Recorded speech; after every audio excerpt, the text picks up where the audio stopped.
Welcome to the Mormon to Medium podcast, where we'll talk about spirituality, the paranormal, religion, and my journey going from Mormon to medium. I'm Nannette Ride. Thanks for listening. Now let's go have some fun. Don't be afraid. Close your eyes. There's a moon overhead, but the sun will rise. Blood on our lips, such a poisonous bite. The sound of our hearts go bump, bump, bump in the night. Welcome back. This is the Mormon to Medium podcast. I'm Brad, and I'm here with Nanette, and we are going to talk more about her experience at the haunted monastery that we mentioned briefly last week. So haunted. Well, and what's cool about this, if you didn't listen to last week's episode, you won't know this, but Nan actually just attended a week-long retreat where she stayed at a monastery in California, full-time, day, night, ate, slept, drank, everything there, right? Yes. We didn't leave.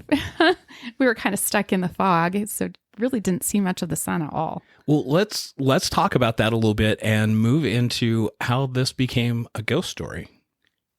So tell us about the monastery. Tell us about driving into it, going to it. What's it like? Well, you drive to Malibu, California, and Malibu is right on the coast, and it kind of sits in a pocket. So on one side of the mountain, we're inland. It's super, super hot. And then you go over, the top of this small mountain, nothing like what Utah's got, and then you descend down into Malibu and it's just foggy. And it's that fog that has little tiny bits of water in it, Do you know what I'm talking about? So it's just a really wet fog. Really moist, fog. My hair was like super curly. It was a frizz ball the whole time I was there. There was no hope. But this monastery, it's in a gated community, so you actually have a guard shack that that has like the arms that are down. You have to let them know that you're there to go to the monastery. Mm-hmm. There are people, movie stars and stuff that have homes down below the monastery. But there's like gorgeous flowers everywhere and jungle-like plants, and like it's just lush, just gorgeous. And then you get to the top of this monastery. Now, lush coming from someone who lives in the desert, so take that with a grain of salt. I'm talking Hawaii lush. Literally, a lot of the plants look like they belonged in Hawaii. Okay, just gorgeous. That's fair. And the flowers, just every single color and type of flower. There were even cactuses there that had flowers on them, and it was just beautiful. And the monastery overlooks the coast, and so you just kind of look down on the town or city of Malibu, mm-hmm. and you see the coast. And it was just beautiful. The grounds are beautiful. It had like a labyrinth that was on there, but we stayed in the quarters that like the monks stay in. So it's just a couple of twin size beds and a sink in your room.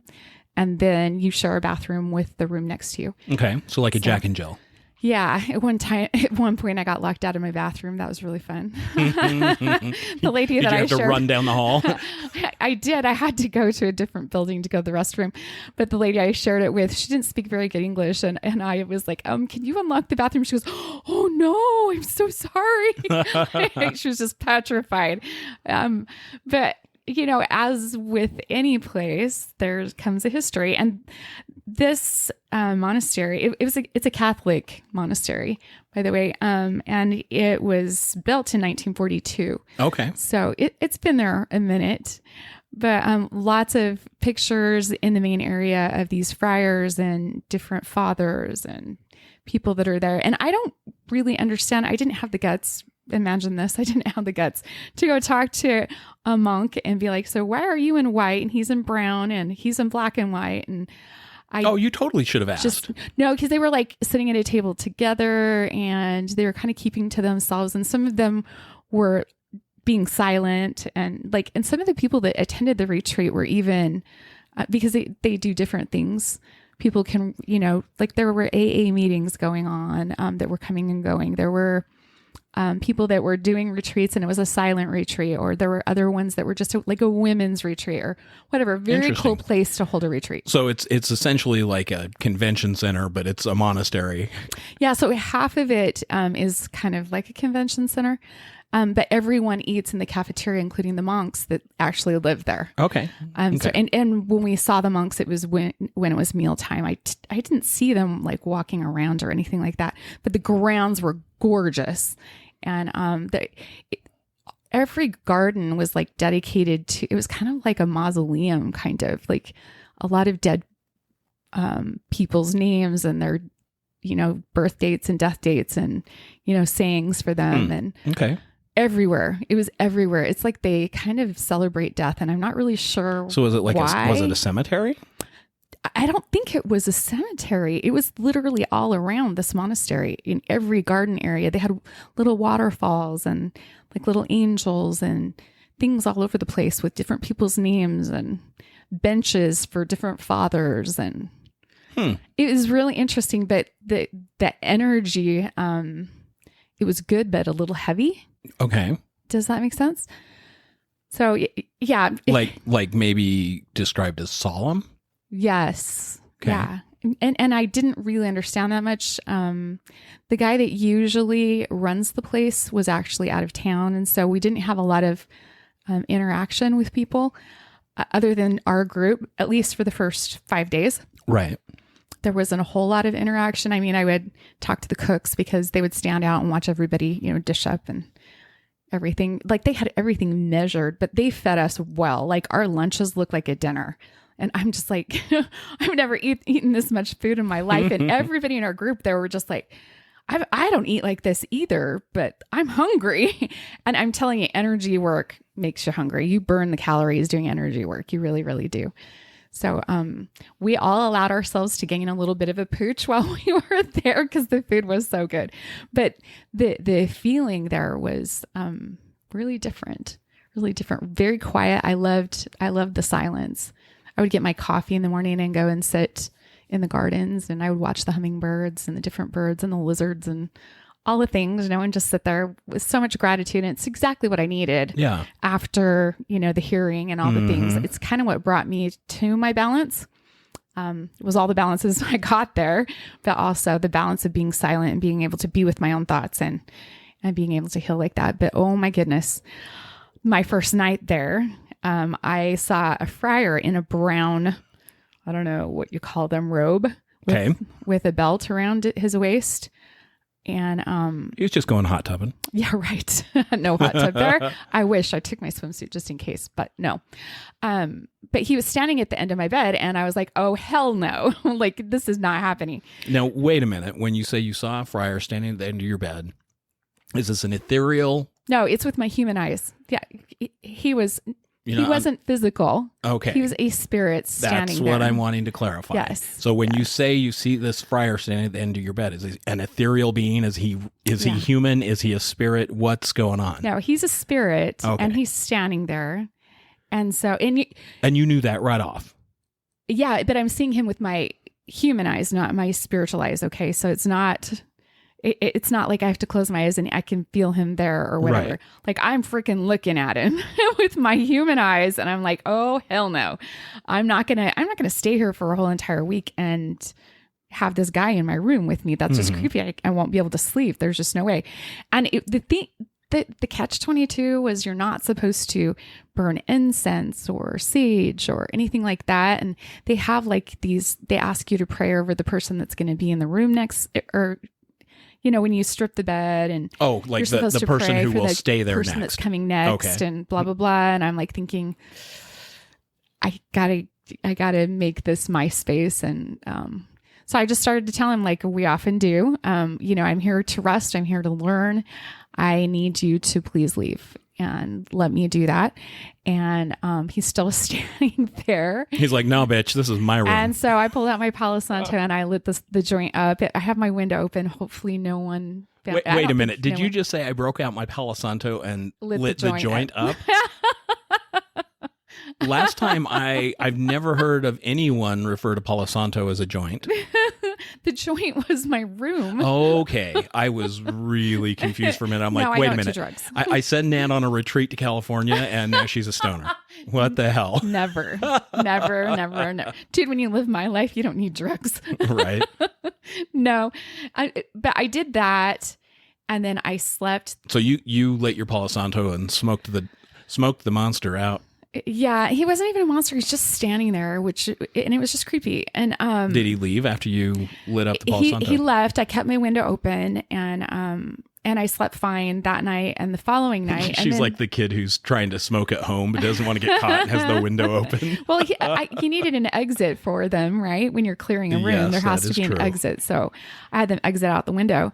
The third night, though, it's really weird.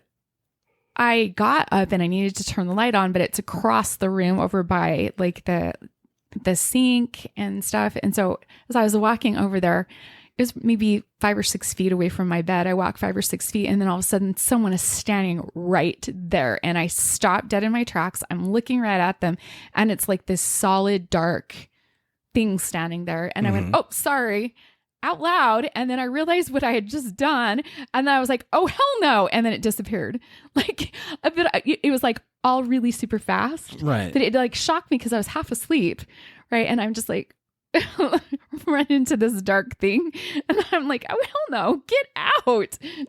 But that was 2 things that happened just in my room. My friend, she had told me that she had experienced some heavy energy, and unbeknownst to me, all the people in my group are extremely gifted like I am. Mm-hmm. I'm kind of the one that spilled the beans about being a psychic medium and being super sensitive to energies and stuff. And then they all started kind of speaking up and they all had the same thing. But at one point, me and one of the girls in my class were walking down the hall by the office and they have like all these pictures of all the friars and fathers and stuff like I told you. And some were dated back to 1940-ish, 1950s. And there was... So like when they opened the monastery. Yeah. Okay. And there's this group of fathers sitting there and there's one in the front and he was the dude at the end of my bed and I pointed right to him. And the girl next to me, I'm like, and she goes, that's the one I've seen. And I'm like, stop it. And she's like, no, I have full body chills right now. That's the one I saw too.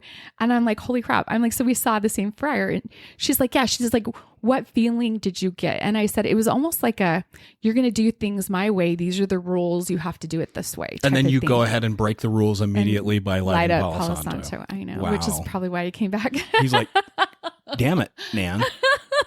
We talked about this. I know, but it doesn't stop there. So remember the staircase where I hurt my ankle and my foot that we were climbing up? Yeah. So it's in the top level where the classroom is that we were headed. And next to the classroom, you go down the hall, maybe 8, 9, 10 feet, something like that. And on the right-hand side is a quote unquote meditation room. Okay. Well, as soon as I walked into the hallway to go to our new room, the energy was like stifling heavy, like super heavy. And one of the girls in our group started to have a panic attack, like claustrophobic, I'm freaking my shit out panic attack. And so she had to go like outside and like breathe for a minute. And our teacher was like, I'm not feeling anything. Like, what's the problem?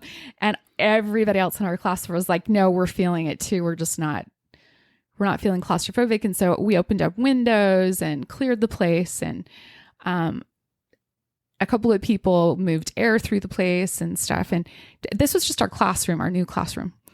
And so that got all cleared out. But we had to walk down the hall past the meditation room. And then we had to turn left and then keep going down the hall just to go to the bathroom. Got it. So you're walking past this room. Meditation room. All day long, essentially. So the meditation room, the very first time I have to go to the restroom, the meditation room, I get like 2 feet away from the door and I get phylloerection everywhere, including on my scalp, like everywhere. And I'm like, I do not like this feeling. I do not like this room. And everybody's like, oh my gosh, I felt that too. And the one that had the claustrophobic feeling, she was like, no, we need to shut that door. Like, she's like, whatever was in this room, I think went over there to that room. And I'm like, there's something not good in that room. And our teacher walks in there. He's like, I don't feel anything. And everybody else is like, no. We are all feeling it. So there were 7 of us and everybody's feeling it. So we shut the door and you literally could still feel it as you passed by the door. Wow. Everybody would get philo erection as they went past the door. Really weird. Like you almost wanted to think twice about going down this really steep 40 stairs to go to a different building to a different bathroom. Did you guys, do you think, create kind of a group think that like, well, one person got freaked out and then you shared it and everyone was freaked out? No, because everybody was kind of being quiet about it, kind of doing it silently. I just knew about the panic attack because I'm friends with the person. Gotcha. But everybody was kind of being quiet. And then once one person spoke up, everybody else was like, yeah, I did this, or I felt this, or it wasn't a group thing at all. It was individual by themselves and no one wanted to go past that room. So we were just like, no, we'll just keep the door shut. Whatever's in there needs to stay in there. And we're just not even going to go. Because at one point, our teacher was like, yeah, we could just go into the meditation room. And everybody's like, no, we are not going in there. No, there's some bad juju in there. So it was just really heavy. It felt very strict, very forceful. The energy felt very forceful. Got it. Very, very interesting. But again, I don't know the history enough to be able to be like, so do you guys want to move on or you want to hang out? Or Right. Hell no. Right. That was not my cup of tea. So You're just like, I'm going to stay out of this one. I just want to be here in peace. I'm here to be in peace and to learn. Yeah. That makes sense. Wow. Definitely a haunted place though. So How cool. How cool. Yeah. Do you know, I would guess that a lot of places like that do experience a lot of paranormal activity. Oh, I'm sure. I think there's a lot of people with some heavy burdens that go to places like that to heal. Yeah. And so they probably offload a lot of negative energy in places like that. I know I did. Yeah, that's true. So You left a bunch of shit on that hill. I did. I really did. And some at the beach on the days that we went to the beach. But yeah, really cool experience though. And again, energy work is pretty awesome.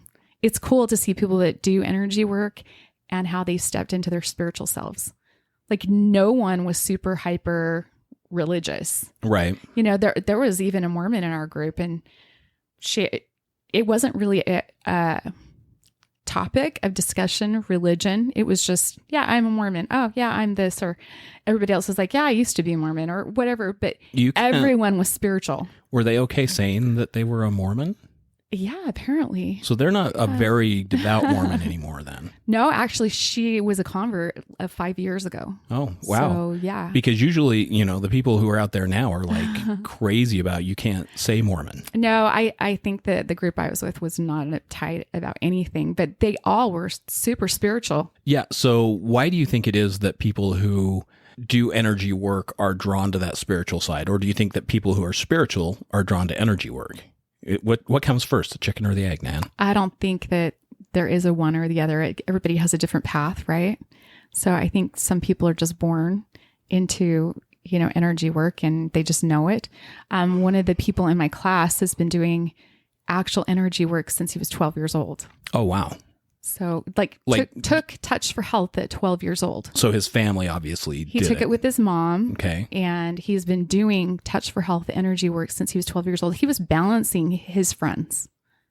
How cool is that? It's so cool. Wow. It's so cool. And so he's super, super powerful. That energy movement is really, really good because he's been doing it his whole life. He doesn't know anything different. Right. But like if he hurt himself, he'd go to his mom and be like, Mom, I hurt myself. And she'd be like, go figure it out. Go balance it. Instead of, oh, you poor thing. Let me, do you know what I mean? He didn't get that. It was, you know how to balance it. Go and do it type of thing all the time. So, I mean, She guess, helped teach him some self-reliability. Self-responsibility of healing. And that's what Touch for Health is. But he learned how to heal himself and and now he's a really, really great healer. His main thing though, is he loves to work with animals. He's an animal communicator. So interesting. Very, very cool. Very cool. Very powerful. I guess he does, champion horses or, horses that, train and stuff and the riders. so that they're one. They ride as one. Oh, okay. So Super cool. So like horse racing, like jockeys Yeah, and horses, like Kentucky Derby type stuff. Well, and also people that, show horses, Okay. that kind of thing. I gotcha. Yeah. That's very cool. I mean, there's a niche for everything because everything's energy. So it's just a matter of finding what the niche is. But everybody needs this. Everyone. If you have muscles and you have energy, you need this work. The end. I love it. That's a great way actually to end. Thanks, Nan. Hey, thank you for joining us. Thanks for taking your time to listen to us. If you have any questions or you have topics that you would like us to address, please reach out to us on info@themormontomediumpodcast.com, and we will see you on the other side of the veil.